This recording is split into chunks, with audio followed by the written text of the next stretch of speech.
Well, I'm Steve Milton, and I'm very pleased today to be joined by my good friend, Bobby Smyrniotis, the head coach and technical director of forgefc. Welcome, Bobby. Nice to be here. We're only 3 games in, 25 to go yet, and that's just in the CPL, depending on what else you do in the Canadian Championships and anything like that. But how do you feel about where you are so far? And I'll just reiterate for everybody. First 2 games, blank sheets. You tied your 3rd game. You've only allowed 1 goal. Only scored 4. But your 2 wins, 1 draw, undefeated as of yet. Didn't make, for the first time, you were hoping to be 3 straight undefeated open season. But this matches your best record to start the season. How are you feeling so far? Yeah, so far there's a lot of positives. That's the most important thing when you're building something. I don't want to say new, but you have that changeover in the squad in this off season with quite a few new players. Your indications come in preseason with Champions Cup and having that longer preseason. We had a lot of positive signs on what these guys can do on the pitch. And I think the one most important thing that we've seen is, for us, it's about high standards on the field and off the field. And I think the guys are meeting that. They're meeting what the demands are on the training pitch, which for some of these guys is a little bit different than before. And I think when you put all of that together, you usually will have the positive results on the pitch in the games. I realize you wouldn't want to center out any one area or any one player that you're most impressed with, but I think we have to start between the pipes here. I mean, 2 blank sheets for Jazz Goliath to start with, allowed only the 1 goal, and there was a defensive breakdown on that play. What about his play so far? He established himself near the end of last year, and he's just taken it and run with it. Yeah, I think he's come in this preseason, to be honest, at a different level. Just his work rate, mentality, and he's a competitor. And that's the one thing I love in the players. It's a competitive spirit, not just in the games that you guys all get to see us in, but it's training throughout the week because that's habit. And he's a guy like many we have that hate to lose.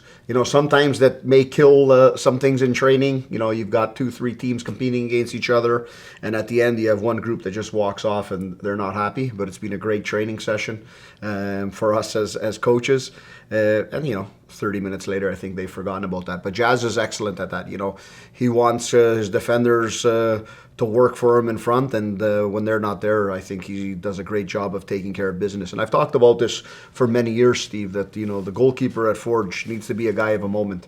And I think if you look at Jazz over his period last year and to start off this year, he's been that goalkeeper of the moment. Yeah, and I'll compare that to another sport. When I think of the old Montreal Canadiens, who dominated teams, Ken Dryden wouldn't have to do much, but when he had to do it, he had to come up big, and that's being cold, and that's happened to Jazz a few times. He's been cold during the game because he hasn't had any action, because you guys have been dominating the balance of play, but the first half against Valor. And then he has to come up absolutely with a game-saving save. That takes what? What does that take? Yeah, a high level of concentration, and the willpower to stay engaged. And, we talk about top goalkeepers around the world, and if we look at who they are, they're playing at some of the biggest clubs. They're playing at some of the most successful clubs that are dominant a lot in their leagues and their games.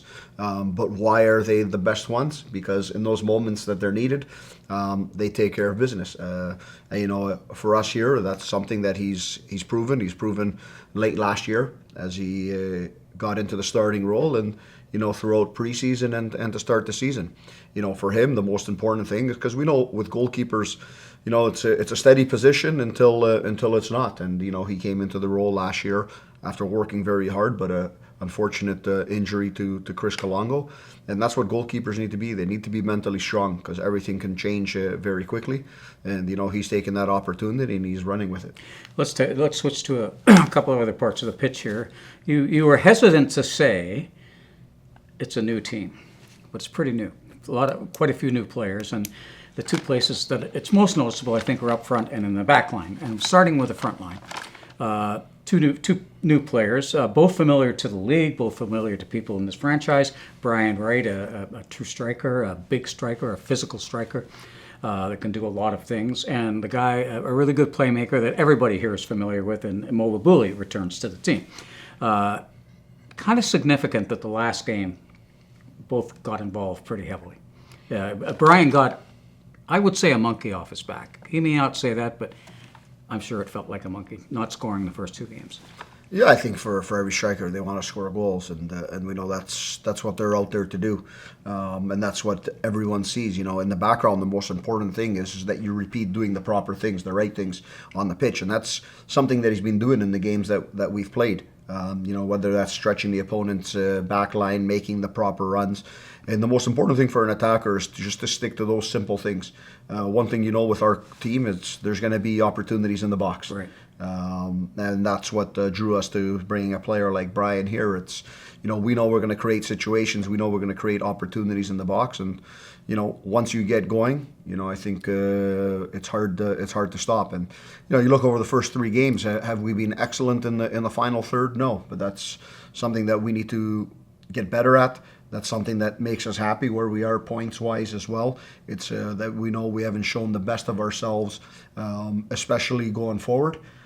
There's positive signs there, the same way there's positive signs at the back end with our defenders where we're quite new as well. Well, yeah, and let's look at that back end now, because I don't think we can talk about Jazz without talking about the men that are playing in front of him. And it's a fairly new group there. He's broken in quite a few players, although one of them is a returnee in Resart Rama. But how do you like what's happening back there? 2 games in a row, you had a teenager play his first game ever at right back. Yeah. I mean, you mentioned a very important player for us is Resart Rama, who hasn't started a match yet, Right. Just because of a small injury in preseason. Right. So, we've got Alex Janssen, and we've got 3 new players playing there. And Kadim's been with us for a few years, but he hasn't played as a defender. In our first game against Cavalry, That's Kadim Khan we're talking about here. In the first game against Cavalry, we see Zane Bruno make his debut, and both of them have been excellent. Are there growing pains in those games? Of course, but that's part of the process. So that's what I mean on both sides, in the attack and in defending. We've got some new players, new characteristics in them, and it's been very very good to see up until now. On the left side, you've got Marco playing there. People don't know much about him. What can you tell us about him?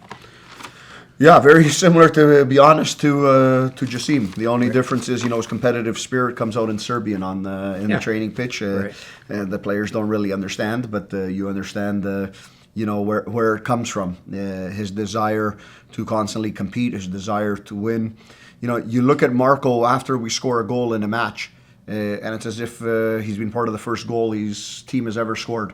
That's the energy that he brings to the game. That's the energy he brings to the team, and I think that's infectious even within the room. He's a great personality, great person, and that's the one thing I'm most proud of in this newer group, as we call it. It's they spend a lot of time with each other here in the facility. This isn't a group where training finishes, let's rush to lunch and get out of here. Sometimes we question ourselves as coaches: do we have a video meeting coming up that we've forgotten about?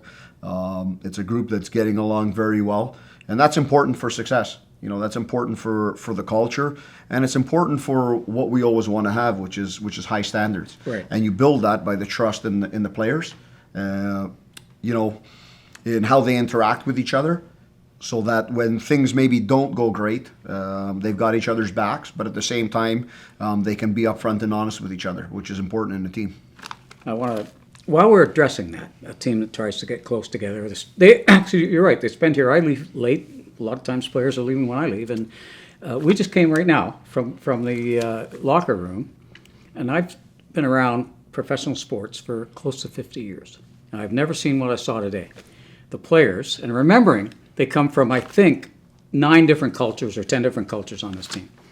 We're having a spelling bee. Yes. What was that about? Yeah, to be honest, I was walking by and I heard the commotion in there. And usually one of the loudest ones is Nana. Right. And Poma, he's a guy that gets everyone going. So all of a sudden I hear them, naming words, and the guy's trying to spell them. So I walk in, and there's Nana and Jose going at it in a competition, and it was quite heated. And not their first language either. Yeah. Spelling bee that's not in their first language, being English.